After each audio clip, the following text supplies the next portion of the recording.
From at least 5 grisly murders to the fact that the Ripper's true identity is still unknown. Stay tuned to number 1 to find out the craziest facts behind Jack the Ripper.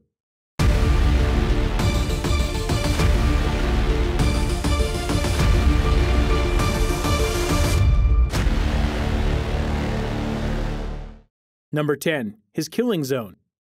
To set the stage for Jack the Ripper, let's take a moment to understand where the crimes took place. The East End was home to London's poorest class. Most were Jewish and Irish immigrants, owing the proximity of the district to the London Docklands. Street robberies, domestic violence, and drunken brawls were very common in the area, and residents had grown accustomed to cries of murder in the dark alleyways at night. And in October 1888, the Metropolitan Police estimated that there were around 1,200 prostitutes in the village of Whitechapel alone.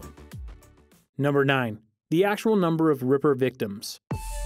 It's generally accepted that there were 5 Ripper victims, collectively known as the canonical 5, but some experts reasoned that he may have had exploratory kills like modern serial killers before he established his standard mode of operation. And after savagely slaying 5 women, he may have changed his tactics again to elude the police.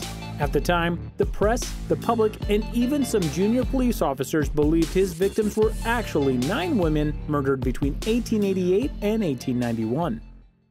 Number 8. How he murdered his victims. The canonical 5 shared 2 main traits. They were prostitutes, and they were likely drunk at the time of their deaths. The Ripper approached his victims soliciting their services, and the couple moved to a secluded alleyway. As the poor woman lifted her skirt, he seized her throat and squeezed until she lost consciousness or died. The Ripper would lower the lifeless body to the ground, positioning the head to his left to avoid blood splatters. Then, with his sharp knife, he severed the right side of the neck, often twice. Striding the body, he would lift her clothes and rip the victim's lower abdomen with his dagger, and similar to many modern serial killers, he would take body parts as a trophy. The fact that he operated in total darkness, pressed for time, and watching for passers-by led several doctors to conclude that he possessed some degree of anatomical knowledge. However, Lawson Tate, a doctor, in a letter to the Ogden Standard Examiner stated that based upon the cuts, the criminal must have been a butcher. Number 7. Martha Tabram, the forgotten Ripper victim. Martha Turner Tabram, though not part of the canonical 5, is strongly believed to be a Ripper victim. When she was murdered, the Ripper was unknown, and the press dismissed it as just another murder. So, how did she die? On August 6, 1888, Martha went drinking with Mary Ann Connolly in a local pub. They met 2 soldiers and drank with them until 11:45, then split into 2 separate groups. Tabram took her soldier to George Yard, and 5 hours later, her body was discovered laying in a pool of blood on the first floor of the George Yard buildings. Dr. Timothy Killeen, who conducted the post-mortem, reported that she had 38 stab wounds, which the killer had inflicted with a small knife and a dagger. The police linked the murder to a soldier but failed to identify him despite visiting some barracks with Connolly. Number 6. The canonical 5. Mary Ann Nichols, 44 years old, found dead at 3:40 a.m. on Friday, August 31st at Bucks Row by Charles Cross, a carman, on his way to work. The Ripper had slashed her throat and inflicted several cuts on her lower abdomen.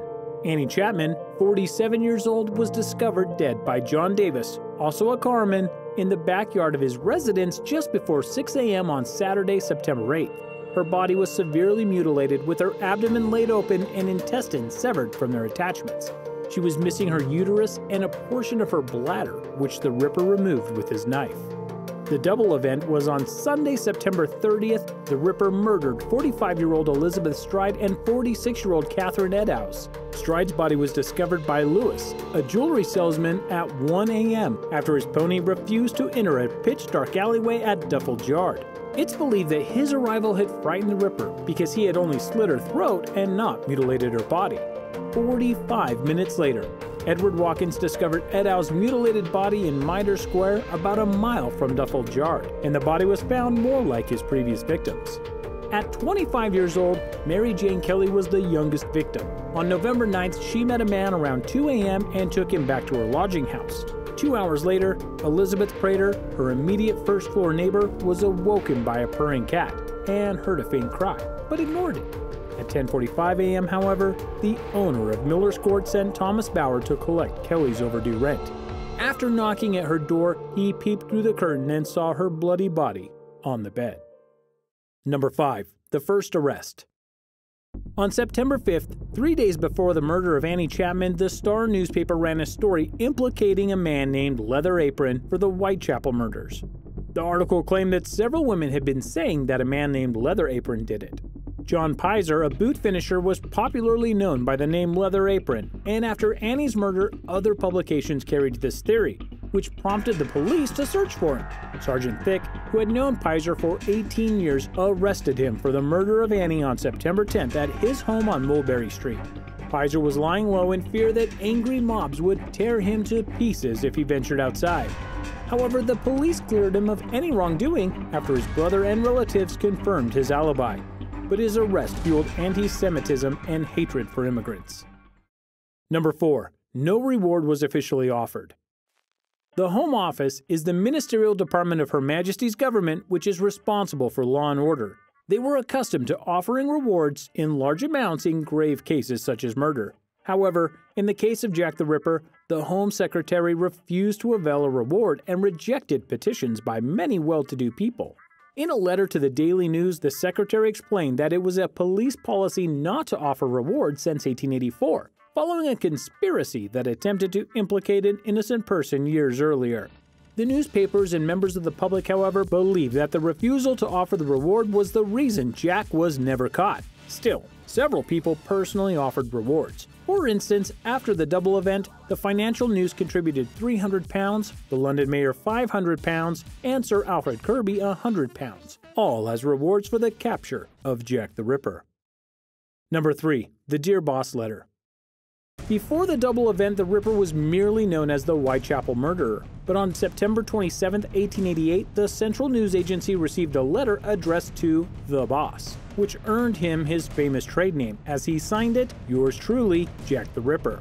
Hundreds of letters had been sent to the press, and police dismissed them as mere hoaxes. However, the Dear Boss letter was thought to be authentic because a portion of Ed Owl's earlobe, Jack's fourth victim, had been cut off, which was a threat that he had made in the letter. Number 2. Possible suspects. Aaron Kosminski and Joseph Barnett were identified as the most likely Ripper suspects. In 1888, Kosminski was 23 years old and worked as a barber. He was deemed a suspect because of his great hatred for women and a witness who claimed to have seen him assaulting Stride. One senior police officer named Kosminski as a suspect in the memoranda Days of My Years, which was published in 1914.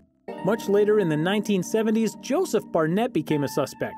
He was known to have met Mary Jane Kelly in April 1887, and the couple separated on October 30th, 1888. Other main suspects included John Chaplin, who had apprenticed for a surgeon at the age of 14 and poisoned his 3 wives to claim their inheritance. James Maybrick, a con merchant who died in 1889, became a suspect in 1992 after his supposed diary was presented at an auction. In the diary, Maybrick takes credit for the murders of the Canonical Five. Another famous Ripper suspect is Prince Albert Victor, the grandson of Queen Victoria. Number 1. Was Charles Cross the Ripper? While many have come under suspicion, none of the suspects were physically placed at any murder scene. But Krista Holmgren, a Swedish journalist, believes that Charles Cross, the car man who discovered Mary Nichols' body, may actually have been the Ripper. On September 1st, the first day of Nichols' public inquest, police claimed to have found her body in Bucks Row at 3:45 a.m. He said that when he passed there half an hour earlier, though, there was no soul in sight.